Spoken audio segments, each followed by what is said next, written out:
Assalamu alaikum, मैंने टाटो गुब्रो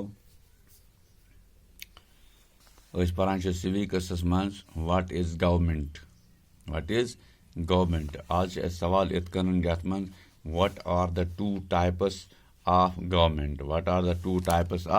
government हाँ तो जवाब अमुक डेमोक्रेसी एंड मोनार्की यानी ज टाइप अत या डेमोक्रेसी न monarchy.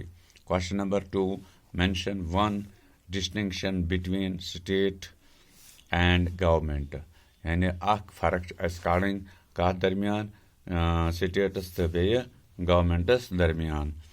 Territory is essential for state यानी युस जन टेरिटरी सह स्टेट खतर जरूरी बट नॉट फॉर गवर्नमेंट खतर जरूरत कह। Question number 3 what are the 3 forms of government 3 form कम गवर्नमेंट आंसर अमुक local level state level national या वनो सेंट्रल लेवल। पत् question number 4 in England when woman got the right to vote यानी इंग्लिस्तानस मज कर न्यू जयो पन राय हक दी यानी वोटुक हक कर दितुक तमन। Answer in England woman got the right of vote in 1928 यानी अंग्रेज युजन इंग्लैंड अत न्यू जयो पन्ने वोटुक हक कर 1928 मज।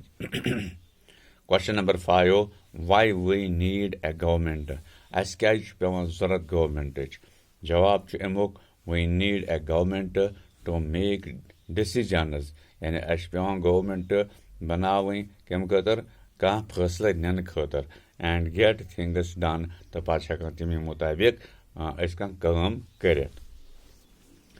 विच form of government exist in India Hindustan मज कम किस्म government the form of government in India exists in is democracy यानी हिंदुस्तान मज डेमोक्रेसी हज गवर्नमेंट चलान।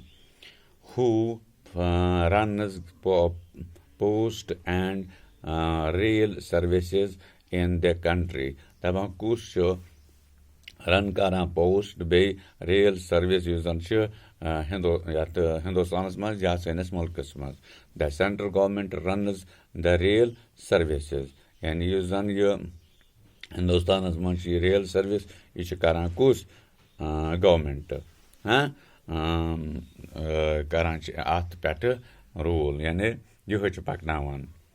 पत् question number 8 what is the name of union legislature in India यु जन यूनियन लेजिस्लेचर हिंदुस्तान मज अमुक नाव क्या the union legislature is known as parliament तो अत वनान हिंदुस्तान मज पार्लियामेंट क्या वनान पार्लियामेंट कत हिंदुस्तान मज यु जन यूनियन लेजिस्लेचर